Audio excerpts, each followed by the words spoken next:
Hi friends, welcome to MLA Varanasi Surya, మీ 100 రూపాయల MLA. మా ఐకాన్ బాబు ఇంత చేస్తున్నా, మా ఐకాన్ బాబు ఇష్యూ ఇంత జరుగుతున్నా కూడా మెగా ఫ్యామిలీ, మెగా కాంపౌండ్ టోటల్గా సైలెంట్గా ఉంది. ఎందుకు అనే క్వశ్చన్ మీకు ఎప్పుడైనా వచ్చిందా? ఏ చిన్న ఇబ్బంది వచ్చినా, ఏదైనా గొప్ప పని ఎవరైనా చేసినా కూడా ఇమ్మీడియట్ చిరంజీవి గారు రెస్పాండ్ అవుతుంటారు. వాళ్ళని ఇంటికి పిలిపించుకొని మీరు ఇంత గొప్ప పని చేశారు, ఇంత మంచి సినిమా చేశారని చెప్పేసి వాళ్ళని అప్రిషియేట్ చేయడం మనం చూస్తూనే ఉన్నాం. కానీ ఇంత పెద్ద రాద్ధాంతం జరుగుతుంటే, మీడియాలో ఇంత దారుణాతి దారుణంగా రాద్ధాంతం జరుగుతూ ఉంటే ఎక్కడికక్కడ మెగా కాంపౌండ్ అంతా సైలెంట్గా ఉంది. ఐకాన్ బాబు, ఇప్పటికైనా అర్థమవుతుందా నువ్వు ఎంత పెద్ద తప్పులు చేసావో? తప్పు కాదు, తప్పులు, తప్పు మీద తప్పు, తప్పు మీద తప్పు చేసుకుంటూ వచ్చావు. ఒక్కసారి నువ్వు చేసిన తప్పుల్ని నీకే మరలా చెప్పాలనిపిస్తుంది ఇప్పుడు. అందువల్లే mega family, total mega compound అంతా సైలెంట్ అవ్వడానికి కారణమే నువ్వు చేసిన తప్పులు. మొట్టమొదటి తప్పు, పవన్ కళ్యాణ్ గారి ఫ్యాన్స్ కావచ్చు, చిరంజీవి గారి ఫ్యాన్స్ కావచ్చు, అసలు ఫ్యాన్స్ ఉన్నది ఎందుకు అబ్బా? అల్లరి చేయడానికే. ఆ అల్లరిని శుతిమెత్తంగా కంట్రోల్ చేయాలి, కానీ వాళ్ళ మీద చిరాకు పడి అది ఓవర్గా తీసుకొని, అంటే మనసుకు తీసుకొని దాన్ని ఎక్కడెక్కడో గెలుకేసుకొని నీకు నువ్వు పూసేసుకొని రాసేసుకొని ఇబ్బంది పడడం దేనికి? ఏం మా పవన్ కళ్యాణ్ ఫ్యాన్స్ అరిస్తే గోల చేస్తే ఏమవుతుంది? చెప్తున్నా కదా, శుతిమెత్తంగా కొంచెం వారించండి. వినలేదు, ఆ గోల ఎంజాయ్ చేసేదే కదా. ఏ ఫంక్షన్లో అయినా కూడా గోల చేయడం ఎంజాయ్ చేయడానికి కదా ఆడియన్స్ వచ్చేది. ఎందుకు పెట్టుకోవాలి చెప్పండి? ఆడియన్స్ ఎందుకు పెట్టుకోవాలి? ఫ్యాన్స్ ఎందుకు అలో చేయాలి? వాళ్ళు గోల చేయాలనే కదా చేస్తారు. పవన్ కళ్యాణ్ ఫ్యాన్స్ అయితే కొంచెం అతి ఎక్కువగానే ఉంటుంది మరి. ఎందుకంటే ఆయన మీద ఉన్న ప్రేమ అలాంటిది. ఈవెన్ నేను వచ్చినా కూడా అలాగే అలర్ చేస్తాను నేను. మరి కంట్రోల్ చేయలేం, ఫ్యాన్స్ని కంట్రోల్ చేయడం ఎవడి వల్ల కాదు. అది మీరు శుతిమెత్తంగా కంట్రోల్ చేసుకుంటూ ఫంక్షన్లు చేసుకుంటే కలర్ఫుల్గా ఉంటుంది. ఒకటి గుర్తుపెట్టుకో, నీ ఫంక్షన్ కావచ్చు, అలాంటి రిలేటెడ్ ఫంక్షన్ ఏవైనా కావచ్చు, పవన్ కళ్యాణ్ గారి పేరు చెబితే అసలు ఆ ఫంక్షన్ ఊపు మారిపోతుంది. అది నీకు ప్లస్ అవుతుంది తప్ప మైనస్ ఎందుకు అవుతుంది? చిన్న లాజిక్ మిస్ అయ్యావు. అఫ్కోర్స్ ఇది నేను చేసేటప్పుడు మరీ ఓవర్గా చేయడం కూడా తప్పు కదా అని ఎవరైనా కామెంట్ చేయొచ్చు, కానీ తప్పు కాదు. ఫ్యాన్స్ని అసలు వాళ్ళని కంట్రోల్ చేయాలనుకోవడం తప్పు. అది పూర్తిగా శుతిమెత్తంగా వాళ్ళని వారించి ఆ పనులు చేసుకుంటే ఆ ఫంక్షన్ వేరే లెవెల్లో ఉంటుంది. పవన్ కళ్యాణ్ అనే పేరు వినపడితే చాలు ఫంక్షన్ మారుమోగిపోతుంది. సో అది చిన్న ఫంక్షన్ కావచ్చు, పెద్ద ఫంక్షన్ కావచ్చు, వేరే లెవెల్, ఆ ఫ్లేవరే మారిపోతుంది, ఫంక్షన్ ఫ్లేవరే మారిపోతుంది. అది పాజిటివ్గా తీసుకుంటే నీ లైఫ్ వేరేలా ఉండేది. నెగిటివ్గా తీసుకున్నావు, అక్కడి నుంచే నీ డౌన్ఫాల్ స్టార్ట్ అయింది. ఎక్కడి నుంచి? చెప్పను బ్రదర్ అని చెప్పావు చూడు, అక్కడి నుంచి నీ డౌన్ఫాల్ స్టార్ట్. అంతవరకు ఈవెన్ నేను కూడా ఒక నటుడిగా, ఒక హీరోగా నువ్వంటే చాలా ఇష్టం నాకు. కానీ ఏ రోజైతే చెప్పను బ్రదర్ అన్నావో అక్కడి నుంచి మా మైండ్లో నెగిటివ్గా పడిపోయావు. అక్కడి నుంచి మర్యాదగా ఉన్నావా? లే. మెల్లమెల్లగా అది ఆ ఈగో ఇంత ఇవ్వడిందే పవన్ కళ్యాణ్ గారి మీద శత్రుత్వం పెంచుకున్నావు నీ మనసులో. ఏదో తెలియని ఇంపాక్ట్ నిన్ను తొలిచేసింది, ఆ పురుగు తొలిచేసింది. పైగా మీ బాబు అల్లు అరవింద్ గారికి అండ్ పవన్ కళ్యాణ్ గారికి పొసగదనేది మొత్తం జగమెరిగిన సత్యం. అది ఆయన చేసే పనులు, పవన్ కళ్యాణ్ గారు చేసే పనులు సెట్ అవ్వవు. ఈయన జనాల కోసం ఉండాలంటారు, ఆయన కమర్షియల్గా ఉండాలంటాడు. పార్టీని పార్టీలా ఉండాలని పవన్ కళ్యాణ్ గారు అంటారు. అల్లు అరవింద్ ఏంటి, అది రాజకీయ పార్టీ కాదు, ఒక బిజినెస్ మోడల్. అది దాన్ని బిజినెసే చేయాలని చెప్పారు. ఏం చేశారు? ప్రజారాజ్యం అనే ఒక అద్భుతమైన పార్టీని సంకనాగిపించారు. ఇది ఈవెన్ చిరంజీవి గారు కూడా ఇండైరెక్ట్గా అల్లు అరవింద్ గారిని కామెంట్ చేశారు, నీ వల్లే ప్రజారాజ్యం సంకనాగిపోయిందంటే నువ్వు ఒప్పుకుంటావా అని. అవునా? అక్కడే స్టార్ట్ అయింది, కుటుంబంలో వార్ స్టార్ట్ అయింది అక్కడే. తప్పు కదా మరి. తప్పులు మీరు చేసి మెగా ఫ్యామిలీని, మెగా ఫ్యాన్స్ని అంటే ఎట్లా?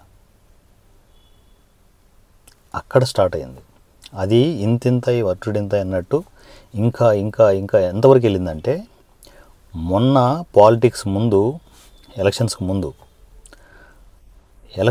ముందు డైరెక్ట్గా అసలు ఇంత పెద్ద ఫ్యామిలీని కాదని వైఎస్ఆర్సీపీకి సపోర్ట్ చేసేంతగా నీలో విషం పాకిపోయింది.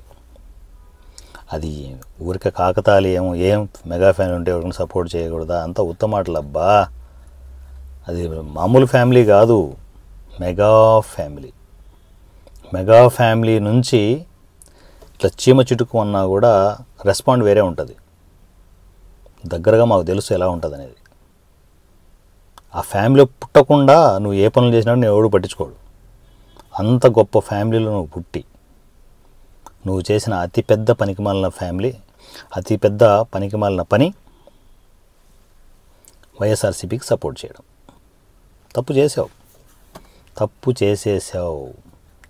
తేల్చుకుందాం ఏదైతే అన్నట్టు తప్పు చేసేసావు. అక్కడ నాగబాబు గారికి మామూలు కాలేదు. మనోడైనా ఎవడైనా సరే పగోడే ఇంకా అని చెప్పేసి ఆయన ట్వీట్ చేశాడు. కాల్ చేసావు, ఫ్యామిలీకి పెట్రోల్ పోసి అందించావు. ఎన్ని తప్పులు కాదా? ఏం బా, ఎన్ని తప్పులు కాదా? నువ్వు తెలుసుకుంటావని చెప్పట్లే, నువ్వు అసలు మారవు, నాకు తెలుసు. ఇంకా తప్పులు చేస్తావు, చూస్తుండు. నువ్వు ఇంకా తప్పులు చేస్తావు, ఇంకా భయంకరమైన తప్పులు చేస్తావు. వీలుంటే పార్టీ అనౌన్స్మెంట్ కూడా చేస్తావు, గుర్తుపెట్టుకో. దీని తర్వాత ఆ తప్పు జరిగిన తర్వాత అక్కడ వైఎస్ఆర్సీపీకి సపోర్ట్ అని చెప్పేసి నీ హడావుడి చేసిన తర్వాత ఏమైంది? ఉచ్చ పడిపోయింది ఒక్కోడికి పవన్ కళ్యాణ్ రిజల్ట్. అవునా? ఏమైంది ఇప్పుడు? ఏం పీకేవు దానివల్ల? ఏం పీకలేదు. అది ఇంకా ఇంకా పెరిగిపోయి ఏమైంది? మన పుష్ప 2లో ఇంకా ఓపెన్ చేసావు.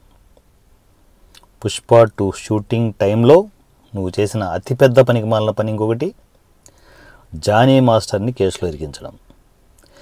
అంటే ఇప్పుడు నేను చెప్పే మాటలు బయట ప్రపంచానికి తెలియకపోవచ్చు, కానీ దగ్గరగా ఏం జరుగుతుందో పుష్ప సెట్లో మాకు తెలుసు. అక్కడ పనిచేసే టీంలంతా మా వాళ్ళే ఉన్నారు. నువ్వు అక్కడ ఏమేమి పనులు చేసావో చాలా వీడియోలో చెప్పాను, మళ్ళీ చెప్తావు నేను. పుష్ప 2 సెట్లో జానీ మాస్టర్ని వాంటెడ్గా ఇరికించాలని సుకుమార్ గారు మీరు మాట్లాడుకొని జాగ్రత్తగా అన్నీ సెట్ చేసి ఆ అమ్మాయిని మైండ్ బాగా వాష్ చేసి ఆ అమ్మాయితో కేసు పెట్టించారు. ఎవరికి తెలియదు ఇవన్నీ? ఆ అమ్మాయికి లేని ఇంపార్టెన్స్ని ఇచ్చి సపరేట్గా స్క్రీనింగ్ అవి ఇచ్చి వాళ్ళకి సపరేట్గా అకామిడేషన్ ఇచ్చి వాళ్ళని ఎవరిని కలవనివ్వకుండా చేయకుండా ఆడెవడో కామెంట్ పెట్టాడు, మొబైల్ ఉంటే చాలుగా యూట్యూబ్లో అన్నీ చూసుకోవచ్చు కదా అని. ఇచ్చిన మొబైల్ నీకు తెలుసా ఏం మొబైల్ అనేది? చిన్నపాటి మొబైల్ ఆడ పడేసి నెట్ కమ్యూనికేషన్ కూడా లేకుండా వాళ్ళని అక్కడ హ్యాపీగా ఉంచుతున్నారు. కానీ కమ్యూనికేషన్ ఎవరికి లేకుండా జాగ్రత్తగా మెయింటైన్ చేసి కేసుని బలోపేతం చేసావు. మొత్తానికి జానీ మాస్టర్ని ఇరికించావు. అక్కడ బెయిల్పై వచ్చింది. నిజంగా నువ్వు చేయకపోతే బెయిల్పై వచ్చిన తర్వాత తనకు ఏదైతే మీరు సాంగ్ ఇచ్చారో ఆ సాంగ్ కంటిన్యూ చేయాల్సింది. తొలగించేసి తనని ఏం చేసావు నువ్వు? ఈ టోటల్ ఎపిసోడ్లో నువ్వు నీ ఆంతర్యం ఏంటి? నీ మనసులో మాట ఏంటి? నువ్వు చేయాలనుకున్నది ఏంటి? పవన్ కళ్యాణ్ గారిని ఎలాగైనా ఇష్యూలోకి లాగాలని చూసావు. పిచ్చోడా, పవన్ కళ్యాణ్ రేంజ్ ఏమైనా అర్థమవుతుంది నీకు? గల్లీ లీడర్ కాదురా బాబు. వింటున్నారా మా ఐకాన్ బాబు ఫ్యాన్స్? పెయిడ్ బ్యాచ్ ఇంటర్నేషనల్ అంటుంటావుగా, గల్లీ బ్యాచ్ కాదది, మామూలు పీస్ కాదురా బాబు. నీకు అర్థం కావట్లే మీకు? Rare piece, rare diamond Pawan Kalyan. తన్ని గెలుక్కోవాలని చూసావు. ఏమైంది? అసలు విషయం ఏంటంటే ఐకాన్ బాబు అనే మనిషి తన లిస్టులో కూడా లేడు. అది నీ బతుకు. సో జానీ మాస్టర్ని టార్గెట్ చేసి పవన్ కళ్యాణ్ గారిని ఇరికించాలని చూస్తే అది నీ వల్ల కాలేదు. సరే, బెయిల్పై వచ్చిన తర్వాత ఏమైంది? సాంగ్ కూడా ఇవ్వకుండా కట్ చేసావు. అదే ప్యారల్గా అక్కడ ఏం జరిగింది తెలుసా? గేమ్ చేంజర్లో రామ్ చరణ్ పిలిచి మరీ సాంగ్ ఇచ్చాడు అక్కడ. ఎవరు గొప్ప? నేను రెండోసారి డిస్కస్ చేయడం. ఎవరు గొప్ప మై డియర్ ఐకాన్ బాబు? వచ్చిన అవకాశాన్ని దాన్ని పక్కకు పడేసి మొత్తం ప్రాజెక్ట్ నుంచి రిమూవ్ చేయడం నువ్వు గొప్ప, పిలిచి మరీ సాంగ్ ఇచ్చి తన భవిష్యత్తును నిలబెట్టిన రామ్ చరణ్ గొప్ప.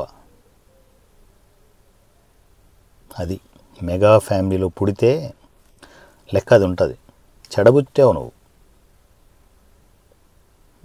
ఈ వీడియో ఎంతవరకైనా వెళ్ళని, వాస్తవాలే చెప్తున్నా నేను.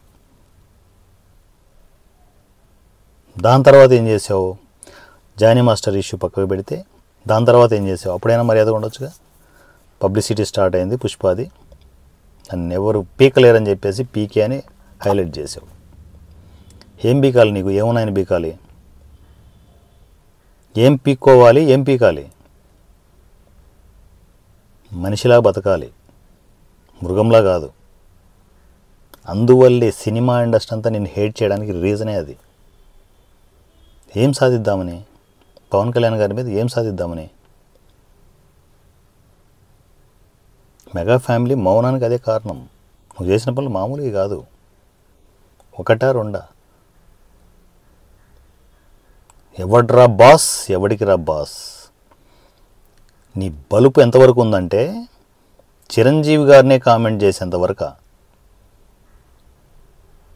జగన్ ఒకే ఒక్కసారి చిరంజీవి గారిని అవమానించారని తెలిసి కూకొట్ట వేళ్లతో పీకి పడేసి ఆ మొత్తం చెట్టు తీసుకొచ్చి చిరంజీవి గారి పాదాల ముందు పెట్టాడు పవన్ కళ్యాణ్. That is Pawan Kalyan. నువ్వు ఎవరితో పెట్టుకుంటున్నావు నీకు అర్థం కావట్లే. అసలు నిన్ను కనీసం మనిషి కింద కూడా చూడట్లేదు పవన్ కళ్యాణ్ గారు. లిస్టులో లేవు నువ్వు అసలు. అందువల్లే నువ్వు బతికిపోతున్నావు. ఒక్కసారి ఎన్ని పక్కకు పెట్టి పవన్ కళ్యాణ్ గారు కాన్సన్ట్రేట్ చేస్తే ఈ కథలు ఏముండవు. ఇంకా మౌనంగా ఉన్నారు. ఎందుకు? వాళ్ళకి తెలుసు ఎవరిని ఎక్కడ పెట్టాలో తెలుసు. ఇంత జరుగుతున్నా కూడా ఎవరైనా నీ మీద నెగిటివ్గా రెస్పాండ్ అయ్యారా? లేదుగా. మర్యాద తెలుసు ఎవరికి ఏమి ఇవ్వాలి ఏమి ఇవ్వకూడదు అనేది. సో మై డియర్ ఐకాన్ బాబు, ఏ అనే బ్రాండ్లు వేసుకొని షర్ట్ల మీద, వీపుల మీద, ముక్కు మీద, మూతి మీద, ముడ్డి మీద నీ బ్రాండ్లు వేసుకుంటే జనాలకి రావు. ఇక్కడ ఉండాల. జనాలకి ఏదైనా చేయాలనేది ఇక్కడ ఉండాల. అక్కడ ఉంటే బ్రాండ్ అదే వస్తుంది. నువ్వు పెట్టుకుంటే బ్రాండ్ రాదు. చిన్న లాజిక్ మిస్ అవుతున్నావు. సంధ్యా థియేటర్ దగ్గర పోనీ నీకు సంబంధమే లేదనుకుందాం, నీ సినిమాకు వచ్చి ఒక మహిళ చనిపోయి బిడ్డ ఐసీయూలో అంత దారుణంగా ఉంటే ఏం రెస్పాన్స్ అది? ఎన్ని అబద్ధాలు, మళ్ళీ ప్రెస్ మీట్ పెట్టి ఇవి పెట్టి గెలికేసుకున్నావు. ఇష్టం వచ్చినట్టు గెలికేసుకున్నావు. నీ బల్బు ఎంతవరకు ఉందంటే రేవంత్ రెడ్డి గారిని మర్చిపోయేంత. అక్కడే నీకు సంకనాగిపోయింది వ్యాపారం. మధ్యలో వాటర్ దాగి రేవంత్ రెడ్డి ఓకే గుర్తుంది నాకంట.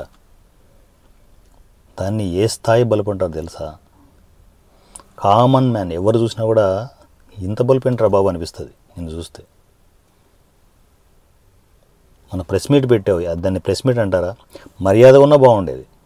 ఆ ప్రెస్ మీట్ పెట్టి ఇప్పుడు ఏకంగా మరలా కొంప మీదకి తెచ్చుకున్నావు.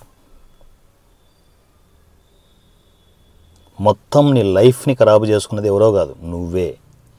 చేతులారా నువ్వే చేసుకున్నావు. ఒక మంచి లైఫ్ మెగా ఫ్యామిలీ వల్లే వచ్చింది, దాన్ని మర్చిపోయావు. పుష్ప 2 టోటల్ పబ్లిసిటీలో ఎక్కడైనా మెగా ఫ్యామిలీ గురించి మాట్లాడావా? దాన్ని ఏమనుకోవాలి చెప్పు? గూబలుపు అంటారు దాన్ని. ఇంత రాద్ధాంతం చేశావు కాబట్టే మెగా ఫ్యామిలీ ఇప్పటికి కూడా నీ మీద నెగిటివ్ కాకుండా సైలెంట్గా ఉంది. వాళ్ళ సైలెన్స్ కారణమే ఇదంతా. ఇంత ఎపిసోడ్ నువ్వు చేసిన ఇంత వ్యవహారం ఎట్లా మర్చిపోతారు? ఎట్లా మర్చిపోతారు ఐకాన్ బాబు? నాకు తెలిసి జీవితంలో ఫస్ట్ టైం ఏం చేయాలని అర్థం కాక అల్లు అరవింద్ గారు తలబట్టుకుని కూర్చున్నాడు. ఆయన ఎన్ని రాజకీయాలను చేయగలడు, ఎంతమందినైనా మ్యానిపులేట్ చేయగలడు, ఏమైనా చేయగలడు. అలాంటి మనిషి కూడా కాళ్ళకున్న చెప్పులు నెత్తి మీద పెట్టుకున్నాడు. ఏం చేయాలరా బాబు భగవంతుడా అని. ఆ పరిస్థితి తీసుకొచ్చింది నువ్వే. నీ ఫ్యామిలీని, నీ లైఫ్ని, నీ టోటల్ సినిమా కెరీర్ని సంకనాకు పిచ్చుకుంటున్నది కూడా నువ్వే. స్వయం కృతాపరాధం అంటారు చూడు, అది నీకు కరెక్ట్గా సెట్ అవుతుంది.